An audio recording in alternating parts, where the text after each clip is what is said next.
Eram 13 tripulantes, todos os holandeses. Morreram 2. Os sobreviventes falam em dificuldades na aterragem devido ao mau tempo. O vento era forte. Terá sido uma rajada que desequilibrou o avião, fazendo com que a asa batesse no chão. Nós fomos ouvir as explicações da tripulação. Comandante von Staveren e o copiloto Clement Koft, os homens mais procurados esta tarde em Faro. Do hospital vieram para um hotel da cidade com ferimentos ligeiros, forte escolta médica e policial, mas traziam sobretudo ordens para não falar do acidente que sofreu o avião que pilotavam. Portuguese television, would you like to say something about the accident? No. What's happened? Nothing. No. It's a natural Foi causa natural ou erro humano? Nada. Eu não sei. Não, nada. Não quer adiantar mais alguma coisa? Nada. Dizer alguma coisa à sua família? Não, nada. Anything? Your family? Nada. Nenhuma explicação sobre as causas do acidente para a reportagem da RTP. Mas em privado, o comandante von Staveren terá confidenciado ao diretor clínico do Hospital de Faro que foi uma forte rajada de vento a causa principal do descontrole do avião no momento da aterragem. A polícia judiciária recolheu-se com a tripulação, mas também não conseguiu nada. Comandante e copiloto só falam na presença de representantes da companhia. Dar-nos um bocadinho de privacidade. A restante tripulação, hospedeiras e comissários de bordo, em estado de choque, também evitaram as câmaras de televisão. Ninguém tem ordens para falar sobre o acidente. Todos recusaram até falar do seu estado de saúde.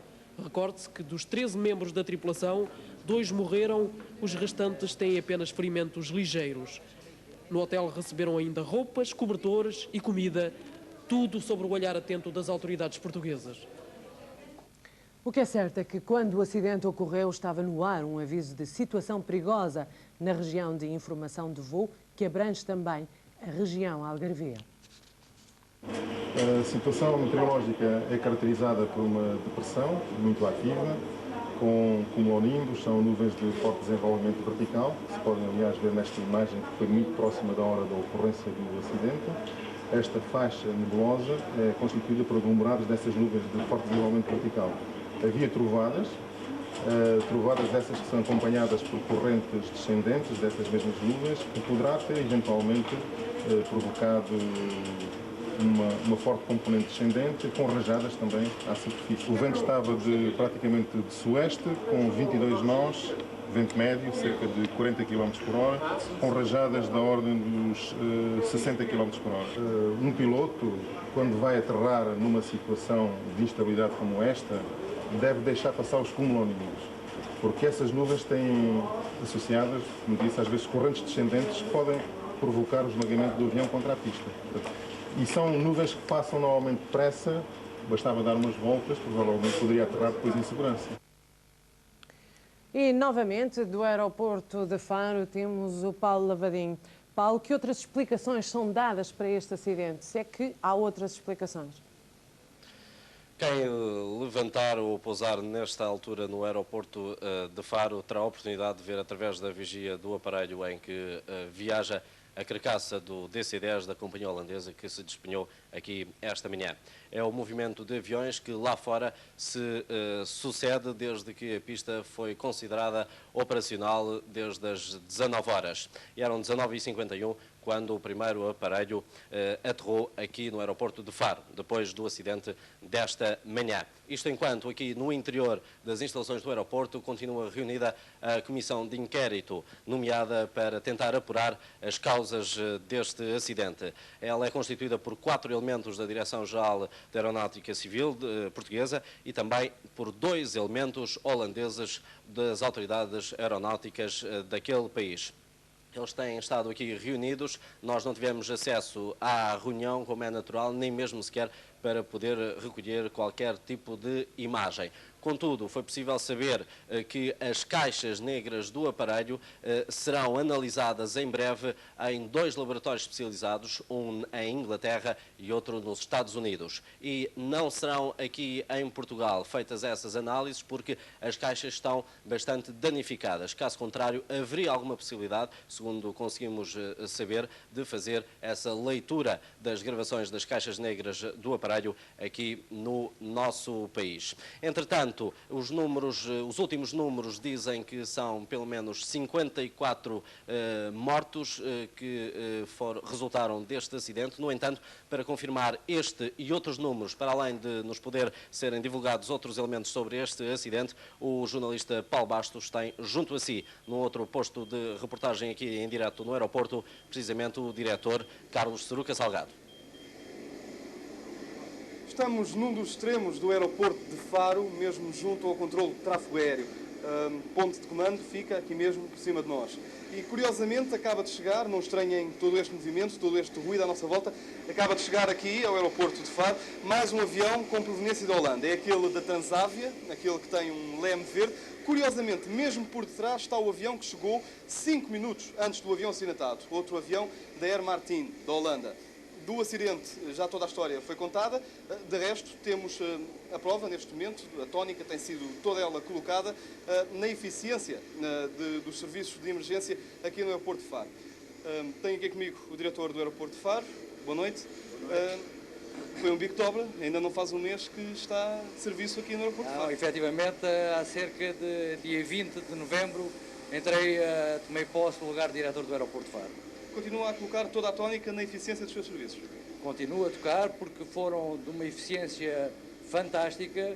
Os serviços do aeroporto responderam de uma maneira extraordinária e queria-lhes dar os parabéns aos bombeiros deste aeroporto, não só a eles, mas também a todas as corporações do Algarve, que ocorreram ao sinistro que ocorreu aqui no aeroporto de Faro, de uma velocidade fantástica. Inclusivamente a equipa de Faro, ao fim de 10 minutos do acidente ter ocorrido, já estava no local a recolher feridos. Nós temos conversas com testemunhas oculares aqui no aeroporto que referem que as coisas não foi bem assim, que por volta das 9 horas não haveria ainda nenhuma ambulância aqui no aeroporto. Não é verdade, isso não é verdade. O acidente ocorreu, eram 8 horas e 33 minutos. Os serviços dos bombeiros são serviços privativos da ANA, que explora os aeroportos de Portugal, ocorreram imediatamente aos sinistros, recolhendo os passageiros que estavam feridos e em condições de serem transportados. Qual é a sua versão do acidente neste momento? Neste momento não queria avançar qualquer versão sobre o acidente. Existe uma comissão de inquérito nomeada pelo Ministério das Obras Públicas e das Comunicações, que foi montada e que está neste momento a operar no aeroporto de Faro e está a averiguar as caixas negras. Já apurou várias pistas, ao que sabemos. Averiguou várias pistas, com certeza que eles averiguaram, mas neste momento não querem avançar e remetem qualquer informação sobre o acidente para o Gabinete de Informação do Ministério dos Qual é a causa mais provável neste momento? A causa mais provável são várias. Havia muito mau tempo no aeroporto de Faro, havia rajadas com vento cruzado de 20 graus em relação à pista, havia rajadas de 40 a 50 km horários dos ventos. Possivelmente essas são as grandes... E havia um grande temporal no aeroporto de Faro.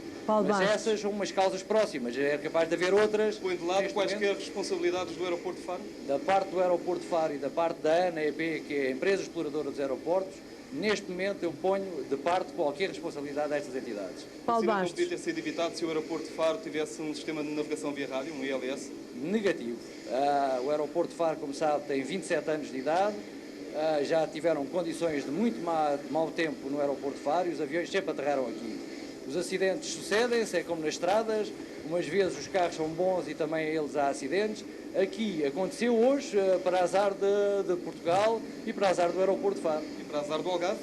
E para azar, inclusivamente, do Algarve. Mas, repito, as condições oferecidas pelo aeroporto de Faro são perfeitas, todas as condições de radioajudas a operar no aeroporto de Faro são impecáveis, e não há razão nenhuma por parte das autoridades aeroportuárias para que o acidente se tivesse dado. Nós oferecemos as condições todas e elas estão a trabalhar a 100%. Os pilotos da companhia acidentada continuam a merecer-lhe toda a confiança, depois de ser já o segundo acidente este ano com esta companhia, a Air Martin? Com certeza. A Martinair é uma empresa que já opera há alguns anos no Algarve, mantém toda a credibilidade como empresa e como pilotos e como aviões que operam aqui. Certo? É tudo por agora.